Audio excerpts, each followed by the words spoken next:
Halo, selamat berjumpa kembali di Netrindo Trader dan selamat datang saya ucapkan bagi para subscriber dan yang baru menonton channel YouTube Netrindo Trader ya. Kali ini kita akan bahas mengenai pergerakan gold ya. Jadi saya lumayan lama nggak nongol untuk analisis gold, jadi hari ini kita akan analisis. Ternyata gold sudah membreakout pola daily yang saya bentuk, pola garis trend di daily ya. Kemudian dia sempat nge-retest ini, kemudian langsung naik dan dia menyentuh area tertinggi di sejak di bulan Juni 2021 ya. Jadi dia itu bulan Juni itu tertingginya di 1916, kemudian dia belum membreakout itu.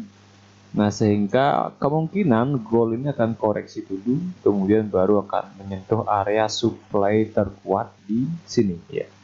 Kata 1932 sampai 1960 kalau ini di breakout. Nah, tapi kalau kita lihat ini, kita flashback jauh ke belakang ya. Jadi kita coba di time frame yang paling gini ya, time frame monthly. Jadi bisa analisis gambaran besar gold bagaimana secara teknikal.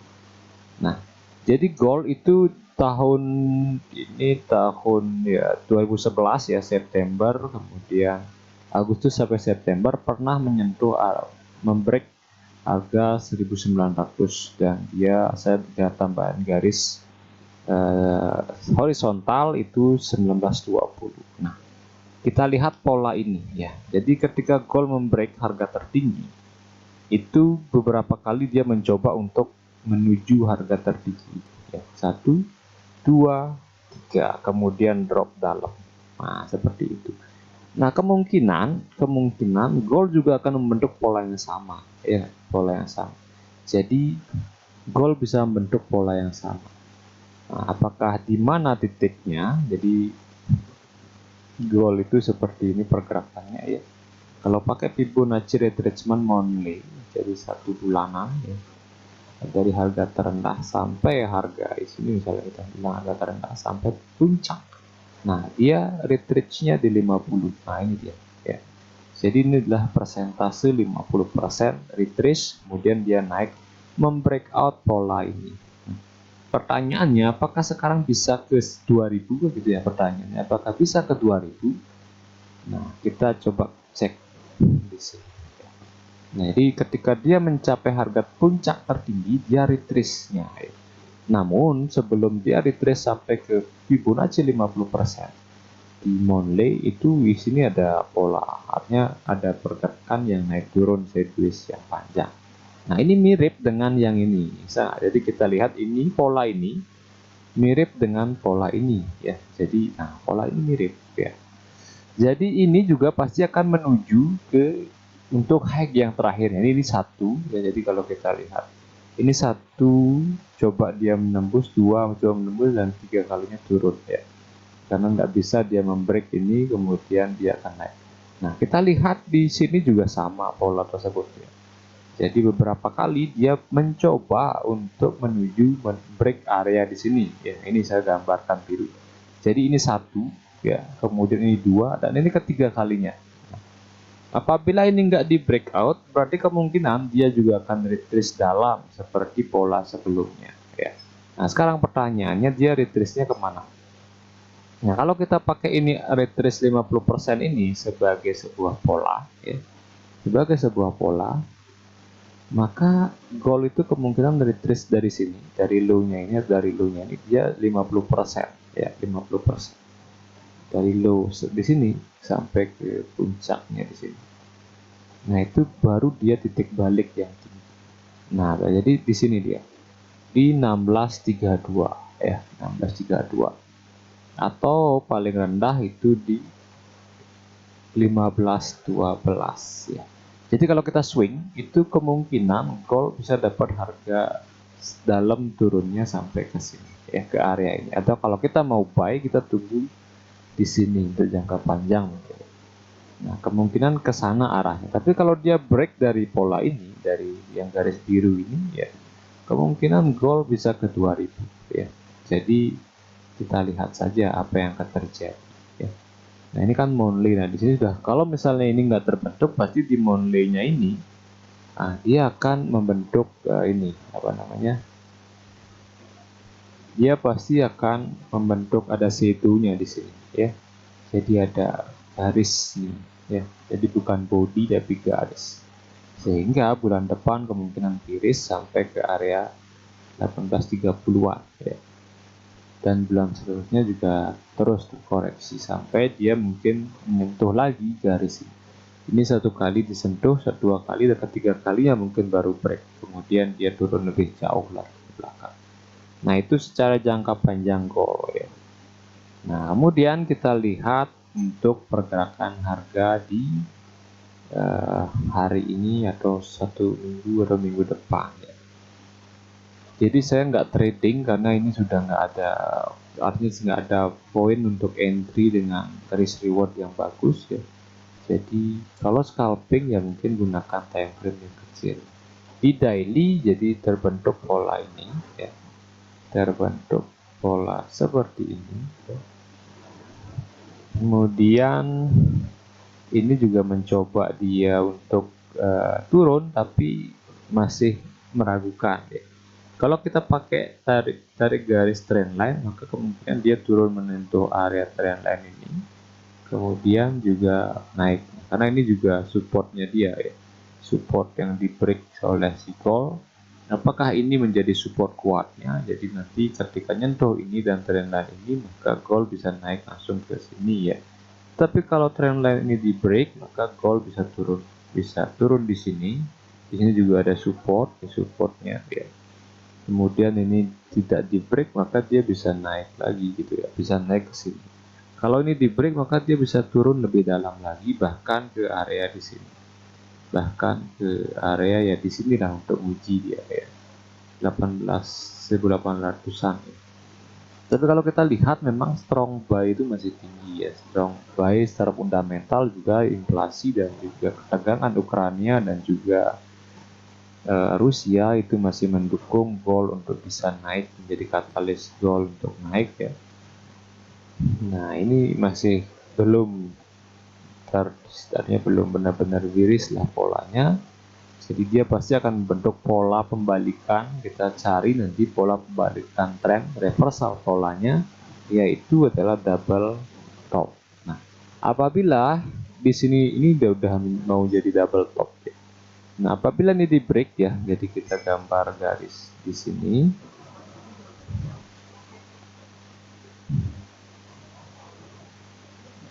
Jadi apabila ini di break, ya kemungkinan dia turun ke sini ya. Nah ini jadi pola double topnya, baru dia turun.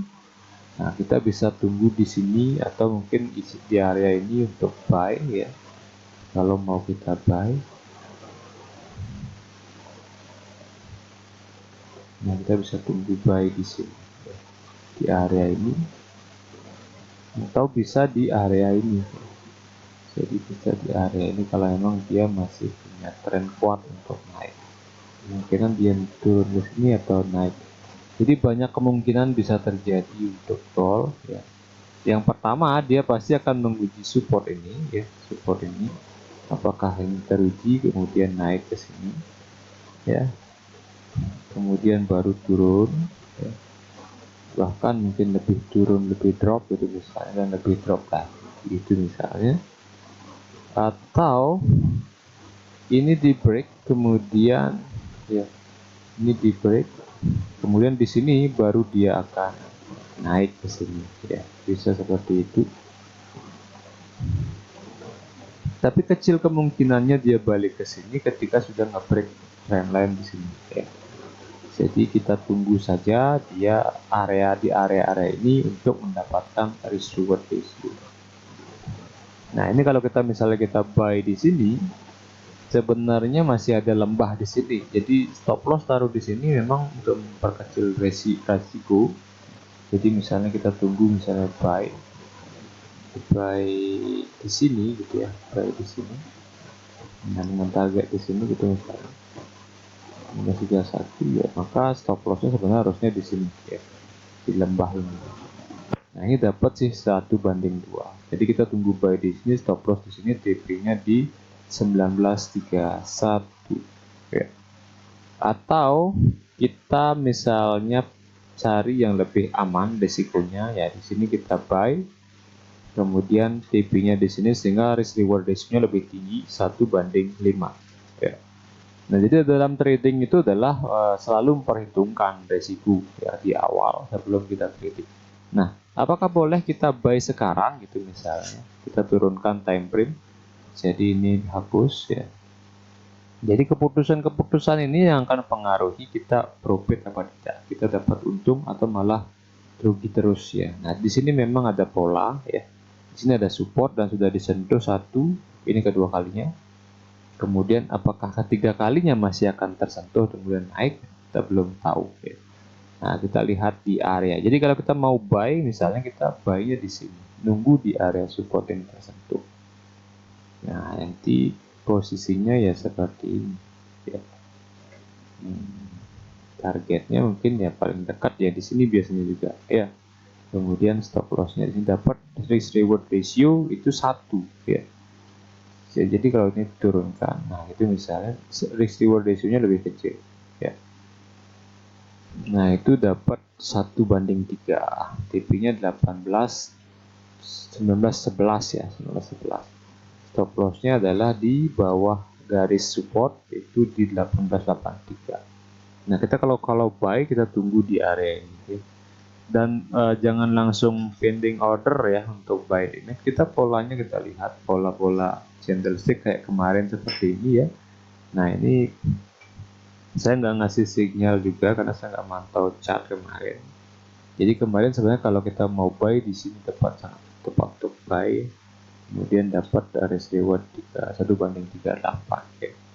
Nah untuk sekarang apakah bisa mengulang untuk ketiga kalinya seperti itu sih biasanya kalau gold itu tidak bisa mengulang yang ketiga kalinya. Jadi ketika ketiga kalinya menyentuh support itu udah mulai melemah support tersebut, keempat kalinya udah break dia.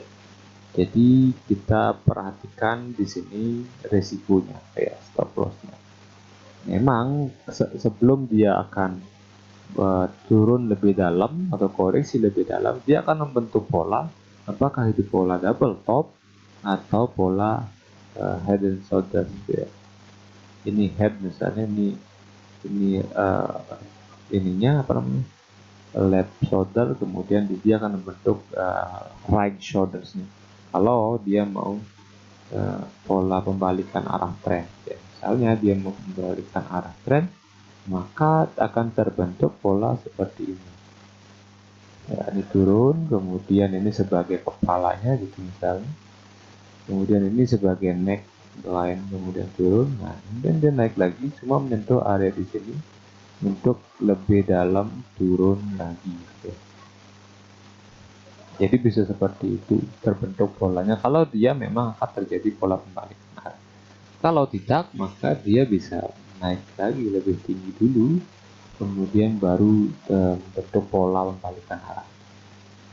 Nah, jadi risk reward ratio jadi perhatikan juga, kemudian di mana posisi stop loss, kemudian posisi TP-nya di mana, risk-nya di mana, reward-nya di mana, dan berapa risk reward ratio juga harus diperhitungkan dalam analisis dan dalam trading.